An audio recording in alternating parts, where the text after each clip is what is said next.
Hello, everyone. Come on into our studios. Get comfortable because we have a fresh edition of ESPN FC coming your way right now. I'm Alexis Younes alongside Shaka, Hislop, and look what a first-class flight dragged in. Nedum Onuoha, live and direct in Connecticut. Nedum. I'm here. Thanks for sending the jet. You know, it's good to be here. You're welcome. Thanks, Alexis. You're welcome. Thank you. That's only the best for one of our favorites. I appreciate Blazer Nedum, too. Oh, boy. Oh, Blazer Nedum, first-class Nedum. Nedum. Blazer Nedum is a different Nedum. Cannot wait. Things people thought they would never see. Me here and you at the same time. Look how we've gotten promoted. We've grown. We've grown. Growth. We love growth. Anyways, plenty of transfer talk to get to, but things are getting dicey over at PSG. It looks like Donnarumma might have played his last game for PSG. This is what Luis Enrique had to say about his situation today. Bueno, ce sont toujours décisions difficiles à prendre, je le sais. Et je seulement peux parler très bien de Gigi Donnarumma. Il est l'un des meilleurs joueurs à son poste, sans aucun doute. Et il est encore mieux comme personne. Mais on cherche un profil de gardien différent. Et je répète, c'est toujours difficile de décider ce genre de situations. Well, Donnarumma has responded with a lengthy social media post where he said, quote, "From the first day I arrived, I gave everything on and off the pitch to earn my place and defend the goal of Paris Saint-Germain. Unfortunately, someone has decided that I can no longer be a part of the group and contribute to the team's success. I am disappointed and disheartened." Well, when it has to do with anything PSG, we have to bring in our Julien, who I'm sure Nedum is very happy to see. But Juls, this is definitely getting nasty. It was all going well and good for both of them just a few months ago, winning the Champions League together and whatnot. Now we know PSG have signed Lucas Chevalier. We're seeing the two comments that Luis Enrique and Donnarumma have had to say. How did we get here? It's a great question. I mean, I think we got here to start with by the fact that Donnarumma only had 1 year left on his contract. And with 12 months to go, PSG would not have let him go on a free, obviously. They had talks back in from January onwards about an extension. Donnarumma was quite clear on what he wanted financially, a big pay rise on a contract that is the last contract like he has in the club right now, in the squad. The others have, well, low wage base, if you want, with a lot of incentives. So Zabani, who just signed, for example, is on 4 million a year. That could go up to 8 million, depending on individual and collective performances. Donnarumma still had the old contract where he's on 10 million a year, and that's it. No more, no incentive. And the club wanted to change that. And for him to be like everybody else, he didn't want that. He still wanted to earn more money than the 10 million a year. He wanted around 15 million a year. And at some point, the club already, when things were not as good as what we saw in the second half of the season, we're thinking we need somebody different, somebody better with the ball at his feet, with better distribution. Sometimes Donnarumma puts us in trouble a little bit, under pressure, because his distribution is not good enough for this level, for what Luis Enrique wants the team to do. And as great and as amazing as Donnarumma has been on his line as a goalkeeper, with the ball, it was very different. And when Luis Enrique says we wanted a different profile, Chevalier is that different profile because he's much better with the ball at his feet. Well, I know that Nedum's our VIP guest today, but Shaka, we're talking goalkeepers, so I have to come to you. What do you make of this situation and what Jules and both Luis Enrique have had to say? Well, I sympathise with both camps here. And on the one hand, Donnarumma has kind of proven that he's one of the best goalkeepers in world football. You saw the importance of the team in PSG's Champions League win of last season. But with a year left on his contract, I guess he's entitled to ask for whatever he wants. That's his calling. PSG then have to make a decision as to whether they pay him that or not. Quite clearly, they've said no. They want to get some money back for him. So therefore, he's been made available for a transfer. And that's just part and parcel of being a football club and football business. Now, and again, Luis Enrique, again, well within his rights to not include him if they're determined to get rid of him by the end of the transfer window. They've already brought in Chevalier. Again, kind of thinking succession planning in that way. And now it's a standoff that I think has kind of escalated or been amplified. One, maybe because we're talking about the Champions League winners, the current Champions League winners. We're also talking about one of the best goalkeepers in world football. But other than that, This is just football business in any other day of the week. Nedum, what do you think? Because as we were just pointing out, less than 3 months ago, it seemed like all was well and good in the hood, winning Champions League together, winning things in France together. Are you surprised with how it seems like it's ending between the two?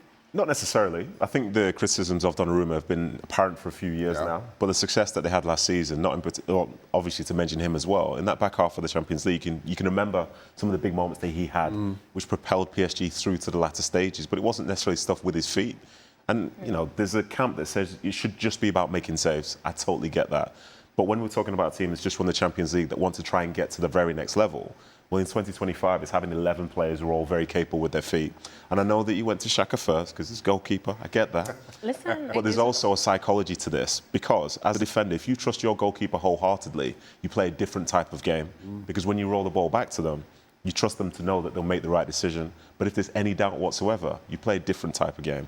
So I think it's interesting it's like this. And for Donnarumma as well, in the post, it's weird how he says someone has decided that I cannot be part of the group. Is this about Enrique, or is it about something else? Like, as Jules has said, from the financial side of things, is it coming from higher? And in reality, we might never find out.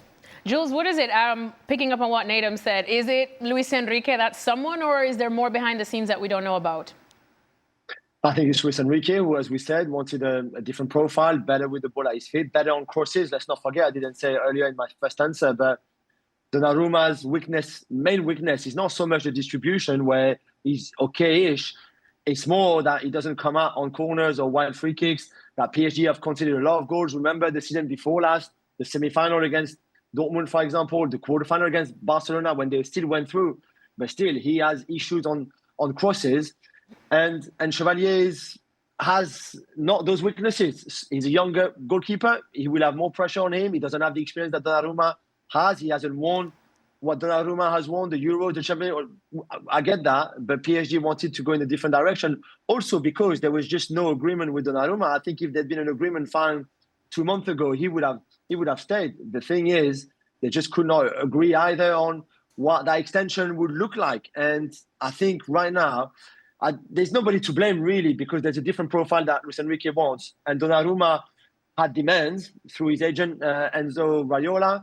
And PSG said no to the demands that they had financially. And maybe other clubs would say yes, maybe they would say no.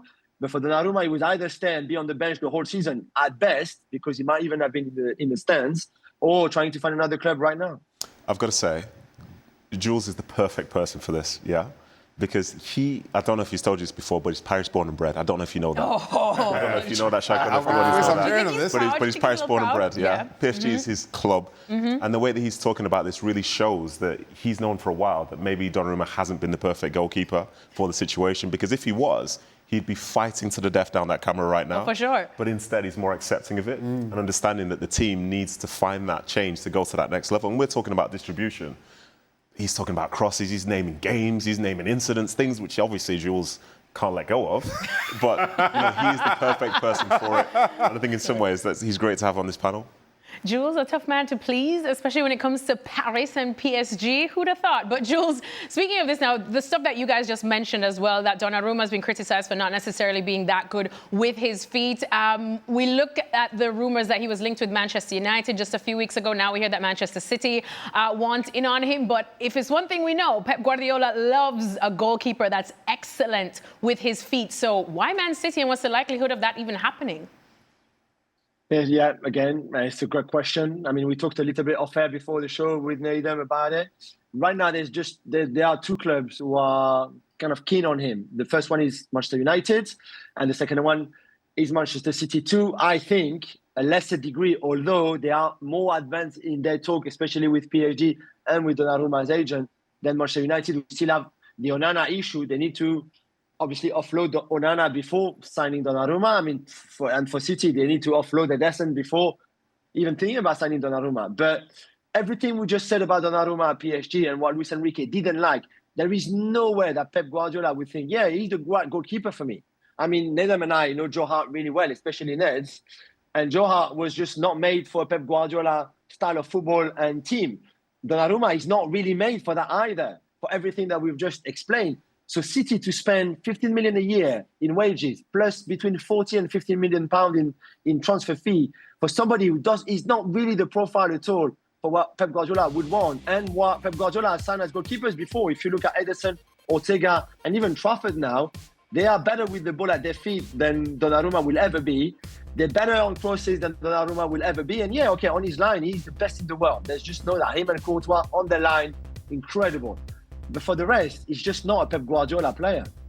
Nedum, what do you think of this? Because Jules is not the only one that has off-camera chats with you. We were talking about this, and there's not often that you question Man City or Pep Guardiola's decisions, but this is one that you questioned. Yeah, I think so. And I think it's because of what Jules has said, because we remember the time when Joe Hart, someone who is an icon for Manchester City, basically was told that he's not the right player for a Pep Guardiola side. And in terms of what happened in the years to come, yes, there were some issues with that, with, for example, Claudio Bravo. But this all led to an Ederson, somebody who's transformed the way that City play their football, a huge part of the success over the last, say, 5-6 years. So now you see Donnarumma coming in, and he feels like he has more in common with a Joe Hart than he does with an Ederson. And so I don't necessarily see that, especially with Trafford coming in. At the moment, you've got Ederson, you've got Ortega, and you've got Bettinelli coming in as number 3 as well. I don't see that angle. But to give Donnarumma credit, when that graphic went up, I forgot he's 26 years old. That is so young for a goalkeeper. So maybe if he is linked with the club in a realistic way, maybe Guardiola believes that he could turn him into something, which maybe isn't right now. But that's me really trying to be super optimistic. Shaka, what do you think? Because you are a goalkeeping expert, 26 years old, still very young. He's not the best at his feet now in terms of what Pep would want, but is there plenty of time to mold him into that goalkeeper that Pep would want? Not in the way that Pep would want. There's plenty of time to make him better with his feet, but not in the way that Pep Guardiola would want. And Nedum is right to bring up Claudio Bravo, because from the time this Donnarumma with Manchester City link kind of popped up, the first thing that came to my mind was Claudio Bravo, who came from Barcelona under Luis Enrique. A Barcelona that won the league with Claudio Bravo, but they played Ter Stegen in the Champions League. They also won the Champions League that year, I think I'm right in saying. Pep goes out, gets Claudio Bravo, and because of his inability to play with his feet, and saying that, Bravo's a little bit older when he arrived at Manchester City. Seeing that, I thought Claudio Bravo at that point was better with his feet than Donnarumma is right now, and still struggled to fit the bill for Pep Guardiola and Manchester City. So it makes so little sense to me that Donnarumma is now linked with Manchester City. And to Nedum's previous point, it changes the way City will have to play. Because while Ederson was one of the best in the world with his feet, you can maybe question his shot stopping. It's a totally opposite dynamic with Donnarumma. So if PSG and Luis Enrique are trying to play in a different way, if Manchester City signed Donnarumma, they too now have to play in a very different way. Well, Jules, you're close to all of the whispers and rumors at PSG, so finish this sentence for me. Come September, Gianluigi Donnarumma will be playing for? Manchester United. Oh, you okay, Alexis? He's quite happy with that. Yeah, he's just trying to keep you happy, surely.